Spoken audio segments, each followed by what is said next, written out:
Allez, salut à tous, c'est l'Autorestino, j'espère que vous allez bien. Aujourd'hui, donc on se retrouve à Fontenay-le-Comte pour l'essai d'une 728i E38 de 97. Donc celle-ci, elle est quand même pas mal optionnée, donc c'est ceux qui ne le savent pas, c'est une ancienne voiture que j'ai vendue. Et en fait, c'est une des rares E38 en boîte manuelle, donc boîte 5 rapports, avec l'intérieur pack M.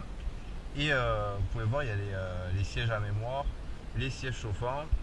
Vous avez la clim Bison, c'est à l'ancienne, il y a le rideau, l'anti-patinage, les commandes au volant, régulateur limiteur de vitesse.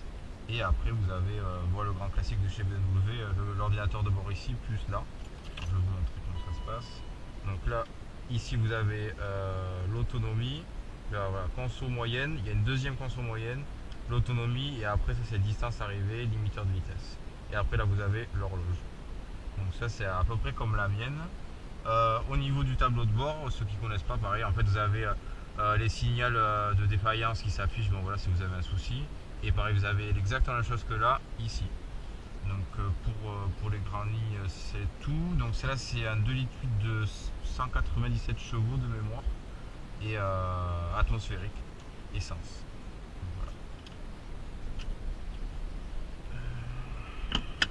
C'est parti.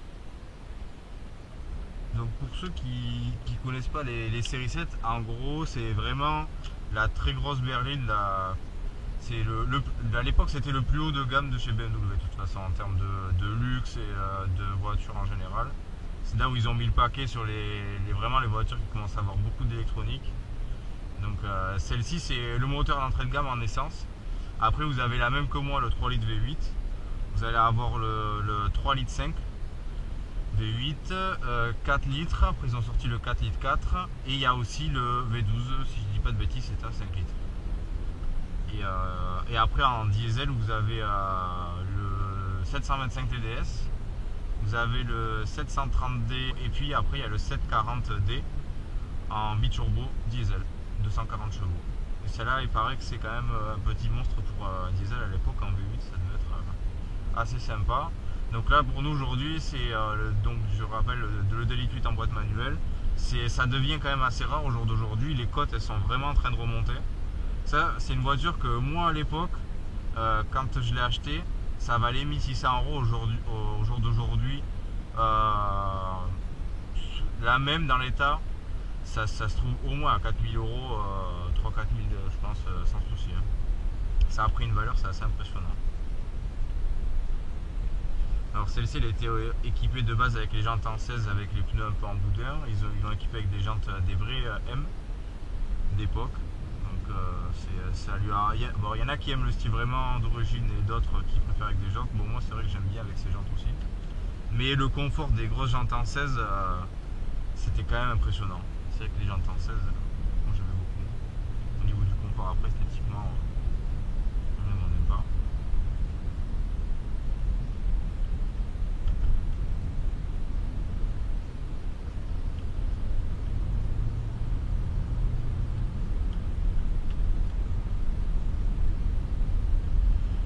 Donc en gros niveau conso au plus bas en roulant vraiment très doucement, il y a une conduite très souple. On va dire qu'on peut frôler les 10 litres, 10-11 litres, on peut aller plus bas mais c'est difficile quand même. Et après en conso réel je pense que c'est un bon 12 litres. Je dois être dans ces eaux là, moi de mémoire je crois que c'est ce que je faisais, 12-13 litres. Et avec le V8 je fais quasiment la même chose en fait. Et encore mon V8 il est en éthanol, celle-là elle est au 84, celle-ci toujours. Ouais.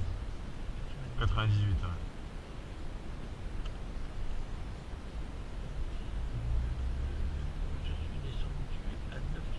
Ouais, t'as réussi à aller à 9 litres, ouais. Mais moi j'avais fait en faisant Pau Bayonne, j'avais réussi à faire un 9 litres comme toi, mais vraiment c'est intenable quoi. J'ai pas réussi à faire plus de 100 km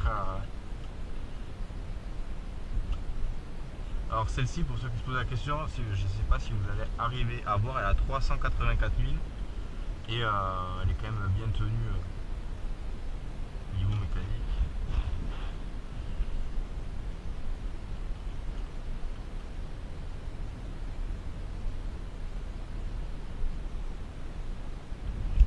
donc pour ceux qui seraient intéressés, alors normalement David il va nous présenter le 4 litres 4, alors quand je sais pas, mais quand elle sera prête on va aussi filmer le 4 litres 4. Du coup vous aurez 728, 730 et 740. Bon, du coup, si vous êtes tous sages et qu'il y en a plein qui s'abonnent, celle-ci on va vous la filmer, c'est le 4 litres 4 V8 120 os. Donc commentez, voir si vous voulez la filmer, si vous voulez qu'on vous fasse quelque chose de sympa. Celle-là, il y a une petite prépa en plus qui va arriver avec une ligne assez sympa. Elle est en éthanol et il y aura une carto qui va être refaite parce que celle-là est pas terrible. Donc ouais, il y a un truc très sympa, donc n'hésitez pas à commenter, à vous abonner. On aura quand même une belle partie de la gamme des E38. Et à l'occasion, si on arrive à filmer un V12, ça pourrait être sympa aussi. Parce que le V12 c'est le bruit, on dirait, ça fait vraiment le bruit des Ferrari des années 90. Quoi.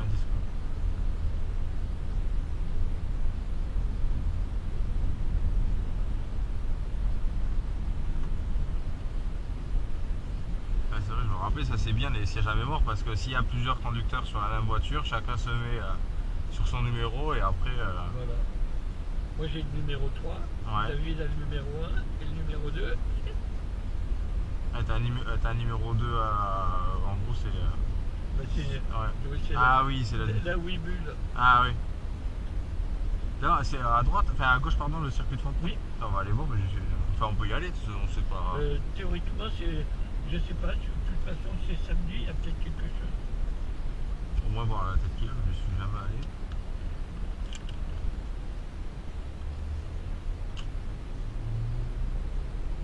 On va la faire chanter, mais c'est vrai depuis tout à l'heure.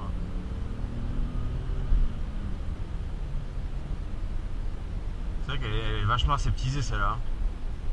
Le moteur, on l'entend un petit peu, mais elle est légère. Hein. Je suis tellement habitué à la mienne qui est limite quasiment libre. Ah oui, bah, comme la voiture de... Ah ouais, David, c'est pareil. C'est là. Ah oui, ici à droite là. Ouais. Le deuxième truc. Ouais, mais c'est vrai qu'ils ont mis le... Donc apparemment, il y a les voitures.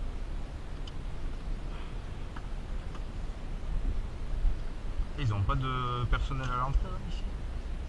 Nous à Pau, il y a Nono, il est tout le temps devant le circuit, tu rentres pas Par comme ça. contre, tu peux pas rentrer avec ta voiture. Ah ouais? Non. Si tu veux voir, tu es obligé de te Ah mettre. d'accord. On va faire du tout pas. Donc du coup ça va être de la moto. Oui, j'ai l'impression que c'est... Voilà la bête, le 2 litres 8.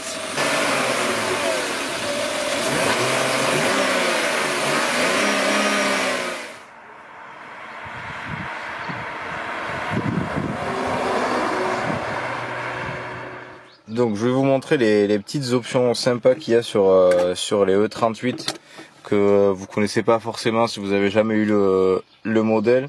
Alors en fait voilà, chacun se règle les sièges. Ça c'est la position de... Et elle fait, vous appuyez une fois, tac. Tout se règle, appui-tête, le dossier, tout. Et là si je la remets en conducteur 1, elle se remet directement. Donc ça c'est plutôt sympa. Après au niveau de l'accoudoir, donc là vous avez vraiment un grand rangement avec même un petit compartiment. Et donc après il avance, il recule. Là vous avez un autre rangement. Vous avez le cendrier. Là vous avez le porte-gobelet. Le rideau arrière. Siège chauffant de chaque côté. Et petit truc sympa ici. En fait dans la boîte à gants vous avez une lumière qui est cachée. Et en fait c'est une lumière voilà, de secours qui est branchée en fait au faisceau de la voiture qui se recharge toute seule. Ça c'est plutôt sympa et peu de gens la connaissent, même son propriétaire il ne savait pas qu'il y avait ça. Alors si vous avez de E38, ben regardez si vous l'avez parce que c'est quand même assez rare et je pense que ça doit être un petit peu dur à retrouver. Alors je vais réussir à enlever. Je vais réussir à la remettre. Oui, voilà. Donc ça c'est sympa et même les boîtes à gants en fait elles sont sur vérin hydraulique. En fait là il y a une sangle plus un vérin hydraulique de chaque côté. Au niveau des sièges, alors moi je les connais bien, je vais vous montrer. Hop. Au niveau des sièges en fait, vous avez, vous pouvez gonfler le siège là vous entendez, la petite pompe elle s'allume et là le siège il gonfle et dégonflé. Tac, ça se dégonfle. Pareil en montant, descendant. Et là en fait vous avez la possibilité de régler le haut du siège. Vous voyez. Après il y a l'appui-tête. Après ben, évidemment avancer, reculer, monter, descendre. Et après regardez. Ça c'est pas mal. Ça c'est vraiment du siège full électrique. Après au niveau de l'arrière.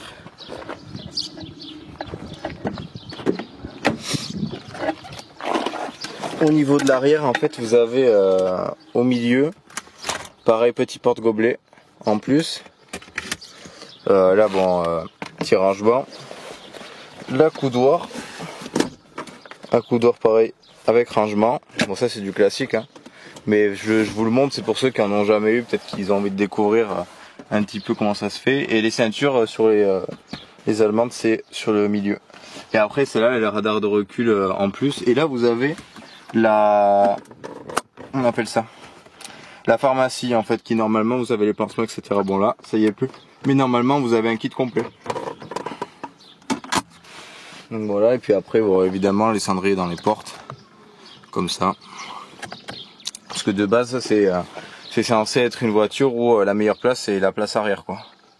Bon ça là le plafonnier est quand même bien conservé. Donc voilà, c'était juste pour vous expliquer un petit peu l'habitacle de ces 728. Donc du coup voilà, on termine avec la 728i E38. Donc j'espère que ça vous a plu et n'hésitez pas à vous abonner à la chaîne pour ne rien rater. Ciao ciao.